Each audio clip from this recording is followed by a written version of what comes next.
Oh my God. So finally, I cannot believe I am finally doing a YouTube channel. Like, I've been thinking about doing this for so long and I could just like never gain up the courage to do it. But I'm finally doing it. I'm here with you guys. I'm so excited to talk about all things art with you. And this is going to be such a great journey, even if I don't know. I don't know what I expect from this, but I want to get all of my thoughts out, my opinions out, and just do the damn thing. All right, so guys, let's get right to it. My name is Mariah Elise. This is Art with Mo. All my friends call me Mo, so I wanted to, we could be friends. We could be friends. So this is Art with Mo, and I'm going to be talking about all things art. I've had this I don't know. I've had such a journey in what we would like to call the art world.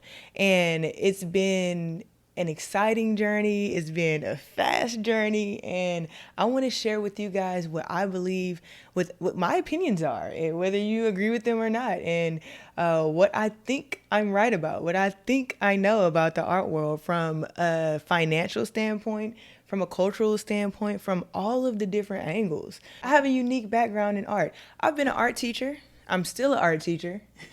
I have been an artist. I'm still an artist. And I've been an art dealer and I owned an art gallery for 2 years.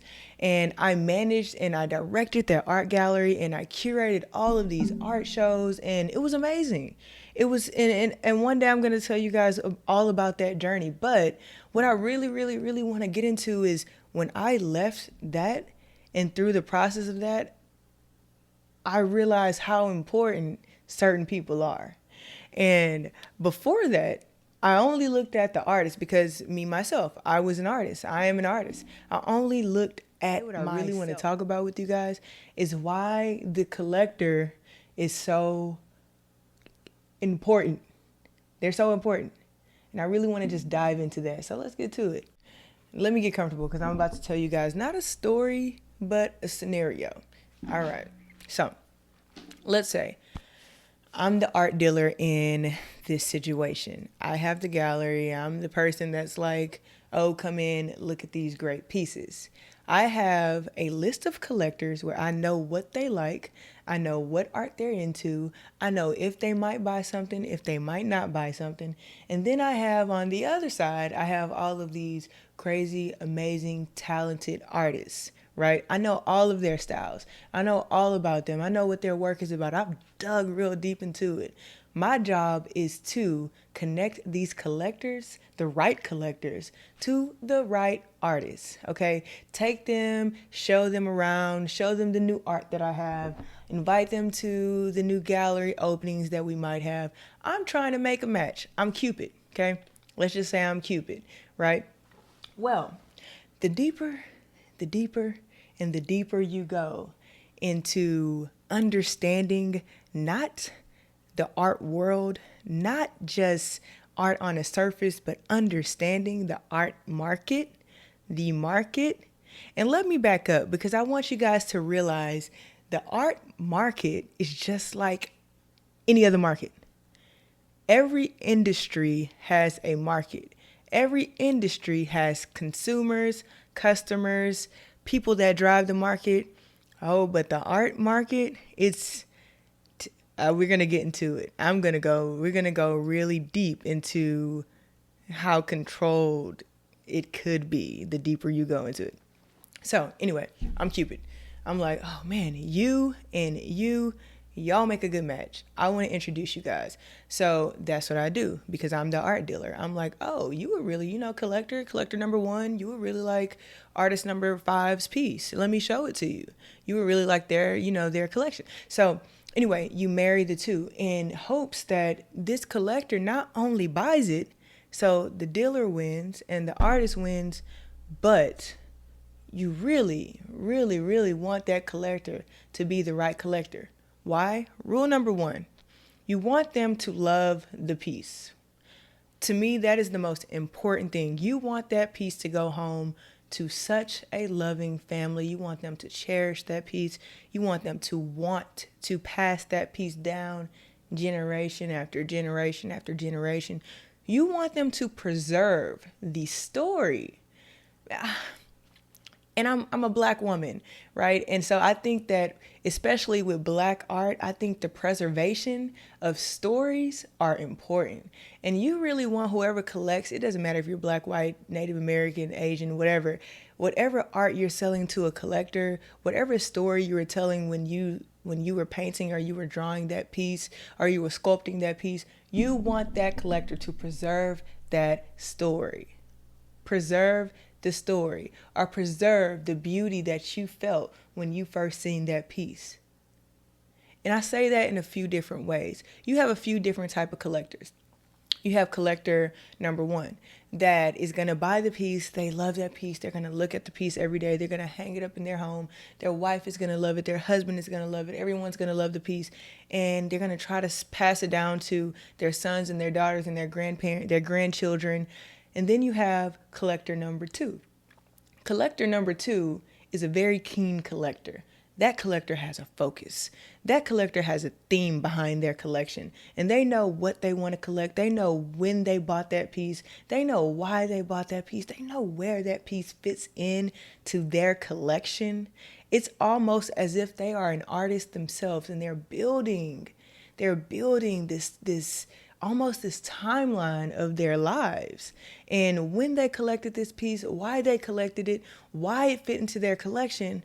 And then maybe this collector is going to go on to like have their work or lend their work to private and public institutions.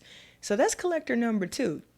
Collector number three passes it down generation through generation through generation, and then their great great grandchild puts it up for auction because over the time period, artist number five has had a plethora, however you say the word, of amazing collectors that have spoken very highly of them, that has passed their work or passed the idea or the knowledge of knowing who this artist is. And this artist has become over time a blue chip artist. So by the time the grandchild or the great great grandchild gets the piece, they're ready to put it up for auction. And it starts over. This $500,000 now piece gets passed down generation through generation. The story is preserved and the art is preserved. Okay? That's how you have these big name artists that just keep getting put up for auction, that keep going back into families, or that you see pop up at these public and these private institutions. It's all typically, usually, because they have been in the hands of great collectors. And I'm going to do a video about artists and the role that artists play, but today I don't know. I just have to talk about collectors because when you have the right collector that loves and cherishes that piece, or when you have the right collector that's building this collection and they're going to pass that collection down to their grandchildren, or one day they're going to start something like the Manil in Houston, Texas, man, those are ideal collectors. And for those of you guys that are artists out there, be careful I don't want to say this, but be careful where your art goes.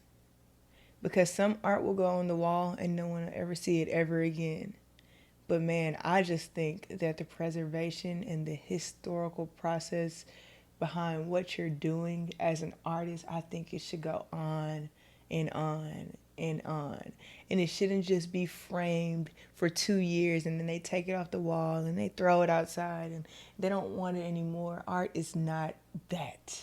It's not that.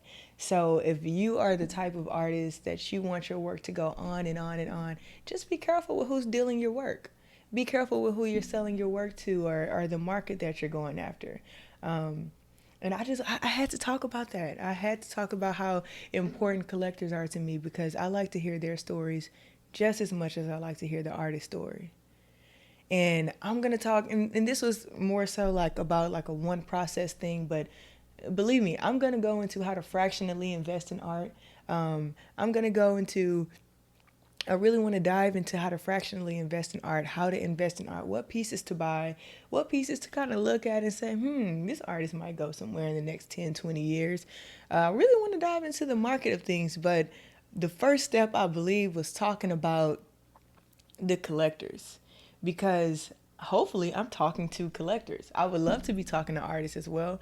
Hopefully I'm talking to artists. Hopefully I'm talking to collectors. Hopefully I'm talking to some art dealers that could disagree with me, agree with me, but this is my opinion, guys. And I just want to give it to y'all, and I want to give it to you real, and I want to give it to you honest, and I want to give it to you how I feel.